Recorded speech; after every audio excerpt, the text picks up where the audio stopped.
안녕하세요, Cloud입니다. Hey guys, Cloud here. Welcome back to another lesson with How to Study Korean with me, Cloud. Today we're going to be talking about Korean verbs and adjectives, so without any delay, let's get into it. This is lesson 3 in howtostudykorean.com. Again, I'll keep repeating this, but the vocab is very important. I think you guys should really learn it. It has a lot of examples and common usages and sometimes even explanations. Just as well as all of these words show up, or most of these words show up in the sample sentences, so it's useful for you to actually know these words before you do the lesson so that when you come to the example sentences, you know what it's talking about. Also, sometimes it actually tells you what the pronunciation is closer to, which is nice if you're still struggling with reading, since this is still just the third lesson. Alright, let me zoom in a bit. Yeah, I think that looks better. Okay, quick notes about Korean verbs and adjectives. This is where it gets serious. I said before, and I'm saying it again, every Korean sentence must end in a verb or adjective, including ida and itta, which is true. Every single Korean sentences will end in one of these things, a verb or adjective. You should notice, it took me months to notice that every Korean verb and adjective ends with the syllable ta. It took me like 3 minutes to notice, but yeah, every single one ends in ta, which makes it easy to know which one you need to conjugate. 100% of the time, it's that way. Look up the vocab lesson if you don't believe me. In addition to ending in ta, many verbs and adjectives end with the syllable hada, which is true. Hada means to do. Verbs ending in hada are amazing because you can simply eliminate the hada and make a noun of that verb or adjective. Confused? I was as well. I don't think I knew this until 3 months after I studied Korean, but it is something so essential to learning the language. It is confusing to English speakers because we don't realize the words can have verb adjectives form and a noun form. So 행복하다, which means to be happy. If you remove the hada, it becomes 행복, which means happiness. 성공하다, succeed. 성공, success. 말하다, speak. 말, which is speech or words. 성취하다, which means to achieve. 성취 is achievement. Every time you remove the hada at the end, you get just the noun version of that word. You don't need to memorize these words yet. He just wants to show us that we can get rid of hada for a lot of words, and it creates the noun version of that word. Verbs, adjectives that end in hada are typically of Chinese origin and have equivalent hamza forms. Verbs that do not end in hada are of Korean origin and don't have hamza forms. If you can speak Chinese, which I don't, but I'd love to learn, you will probably have an advantage at learning more difficult Korean vocabulary, as a lot of difficult Korean words have Chinese origins. True, a lot of times me and my Chinese friend sit down and talk about words that turn out they have extremely similar pronunciation between Korean and Mandarin. Even like 미국, which is like America, I think it's 매고 in Mandarin, which is kind of similar. 일본, I think, was similar too, but I don't remember. There is one word I remember, but I'm not going to mention it. We have already talked about verbs in a little bit in our previous lesson, but nothing has been formally taught. You learned the basic verb sentence structure in lesson 1. Let's look at it again. I eat food would become I food eat. I는 food를 eat. To make the sentence, you substitute the words. 저는 음식을 먹다. 저, I, 는, the particle. 저는 음식을, or 음식, which is food. The particle. 음식을 먹다. 먹다 is the verb that we learned over here. See? All the verbs that and all the vocabulary you ever need in any of the sentences will usually come from the vocab that he discusses beforehand. So that's why it's important to kind of learn it beforehand.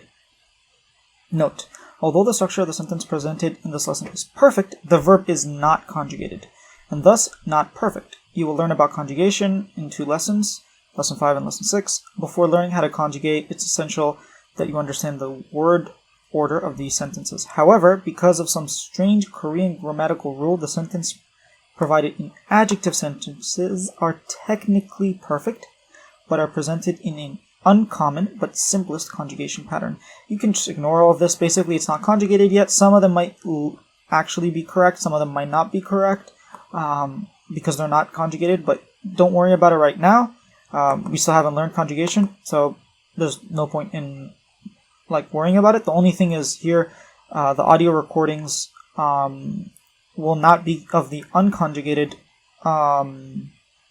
sentences, but rather the conjugated sentences, one in a lesser formal way and one in a bit more formal.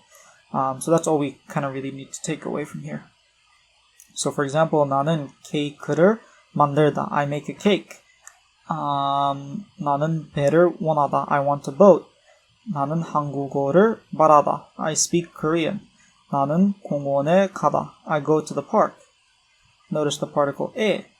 나는 문을 닫다. I close the door. 나는 창문을 열다. I open the door. All of these verbs, 닫다, 열다, 가다, 말하다, 원하다, are discussed in the vocabulary section. So again, this was the last time I'm going to say it, but I definitely recommend you guys learn the vocab for these lessons. Remember that sentences with verbs don't necessarily need objects. All of these sentences had objects, but they don't need to. So 나는 이해하다. I understand. I don't have to say what I understand. I can just say, yeah, I understand.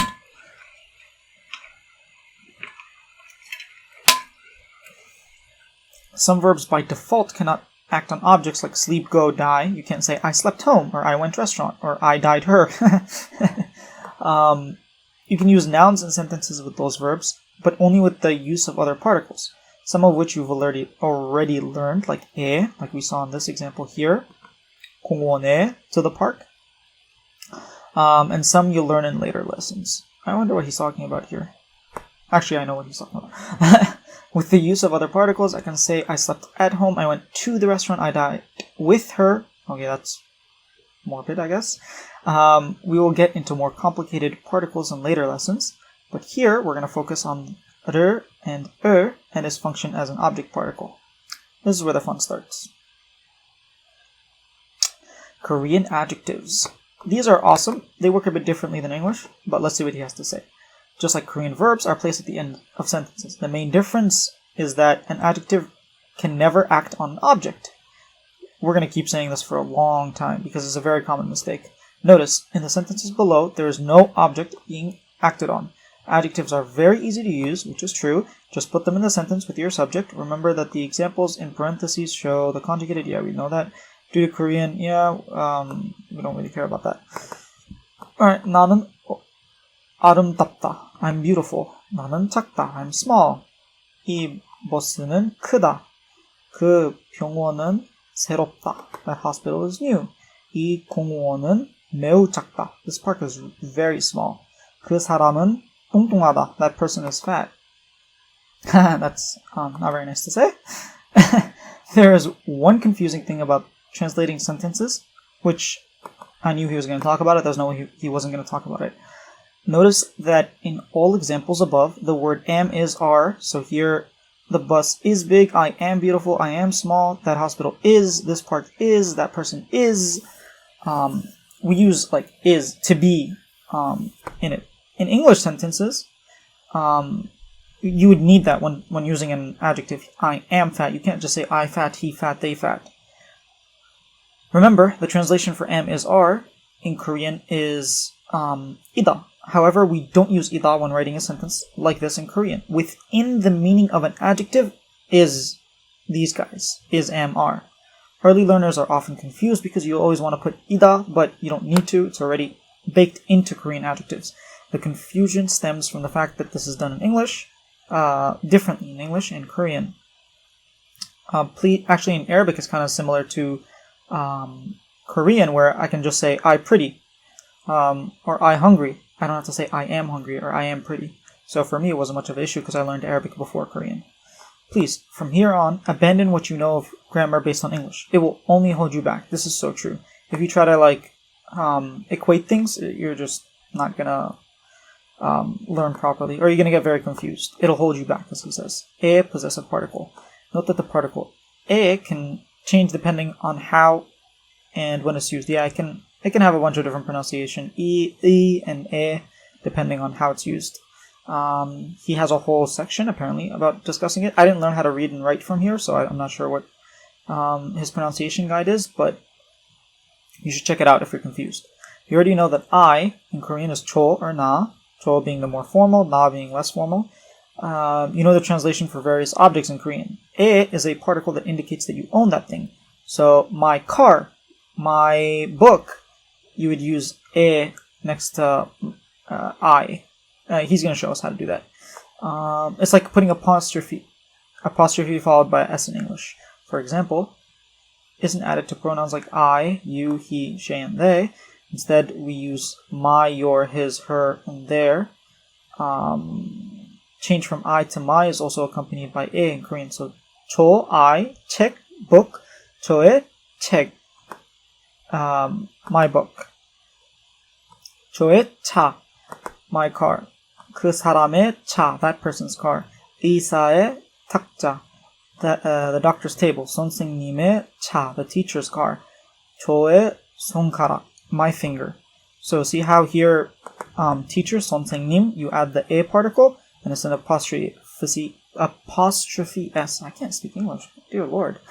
But yeah, it refers that whatever's coming next, like here in this case, like car, finger, table, car, book, it refers that belongs to I, or person, or doctor, or teacher.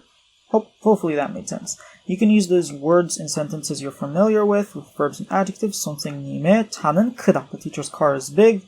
나는 선생님의 차를 원하다. I want the teacher's car. 나의 손가락은 길다. My finger is long. I think my fingers are about average. 그 여자의 눈을 아름답다. That woman's eyes are beautiful. You will find that words like my, our, their, his, and her are often omitted from sentences. Yes, that's very true. If I wanted to say like, I'm hungry, I would just say hungry in Korean. I wouldn't say I hungry, just because it's obvious that I'm talking about myself. I feel like I said this before. As you will continuously learn throughout your Korean studies, Korean people love shortening sentences whenever possible. That's true. Even some words like Starbucks, subak, they'll shorten a lot of stuff. Whenever something can be assumed by context, yeah, they'll omit a lot of stuff. They omit things from sentences because it's like obvious. Like 라고 해요, 레요. I guess we haven't gotten there, so shouldn't talk about it. 나는 나의 친구를 만나다. I meet my friend would just be 나는 친구를 만나다. I meet friend. It's obvious that it's my friend, so I don't have to put my, like my in this case. You clearly meant your friend, so the word my can be omitted. Always try to stay away from translating sentences directly, and try to focus on translating sentences based on context as done above. That's true. 좋다 and 좋아하다. Oh boy, how does he explain this? The word 좋다 in Korean is an adjective that means good. 좋다, actually, this is easy. 싫어 and 싫어하다. I don't know how he explains. Okay, he doesn't explain it in this lesson, which is fine. Because 좋다 is an adjective, we can use it like any other adjective, like to be good, like this food is good. 이 음식은 좋다. This food is good. 그 선생님은 좋다. That teacher is good. 이 학교는 좋다. This school, 이 학교, this school is good. 좋아하다 is a verb. Means to like. And you can use it just like any other verb. 나는 이 음식을 좋아하다. So you can see the difference between the food is good and I like the food, or this food in this case. That's the difference. One of them you're just saying that the food is good. The other one you're saying like, oh, I actually like it. It can be confusing sometimes, but I think he does a really good job of actually explaining and showing the difference. Like that teacher is good versus I like that teacher. 나는 그 선생님을 좋아하다. I like that teacher. 좋아하다 gets formed by removing 타 from 좋다 and adding 아 plus 하다. There is a reason for why this is done, and there is an explanation for how it's done, but you don't need to know this yet. You see, this is what I talked about. I think I talked about this. I wouldn't actually care about this. I would just move on with my life knowing that one of them is 좋다 and the other was 좋아하다. But he actually cares and he looks for the reason and he tries to explain it to us, which I'm assuming he explains it later. 좋다 is an adjective, can't act on an object. You'll see here there's no or anywhere. It's 는, Whereas here, 음식을, 선생님을, because we're using a verb, not an adjective. So always remember that. We, us, and our. 우리. At this point, I would like to introduce you to the word 우리, which can, I guess it's in the vocab of this lesson, which translates to us or we. In English, we have, even though they are technically the same word, the usages of us or we depends on its location. So I like you, or we like you, but he likes me and he likes us. So he wouldn't say he likes we. In English, you would have like different we and us in different situations, but in Korean, you just use one word, 우리. They do not make this distinction. 우리 is used in both situations. For example, 우리는 너를 좋아하다. We like you. I deliberately didn't include a formal version of the conjugated sentence above because it's awkward to say you politely in Korean. Yeah, it is. 선생님은 우리를 좋아하다. Our teacher likes us. So we and us, same word, 우리. By placing the possessive particle 에 after 우리, we can create the meaning of our. While this can be done, I feel like it's more common to just not add the particle. In fact, the particle 에 is very commonly omitted from words other than 우리 as well, which is true. 우리의, yeah, we'll just say 우리. I don't suggest doing this until you have a better grasp of the language. At this point, I would suggest that you do this with 우리 only. Yes, I agree. 우리 선생님은 남자이다. Our teacher is a man. 우리 집은 크다. Our house is big. A formal version of 우리 is 저희. However, even in formal situations, it's acceptable to use 우리. At this point, you haven't even begun to learn the different formality levels, so you don't have to worry about this. You probably heard 저희 a lot if you watch like K-pop, doing interviews or stuff like that. You'll hear this a lot. You'll hear them using 우리 as well. So you might be familiar with both of them. So that's it for this lesson. Check out his practice sentences video, his dictation video, apply yourself video, and he has a short summary of the video. Let's see if he linked it here. Lesson recap, yeah. So that's it for this lesson. I'll be doing another lesson soon, so make sure to check that out.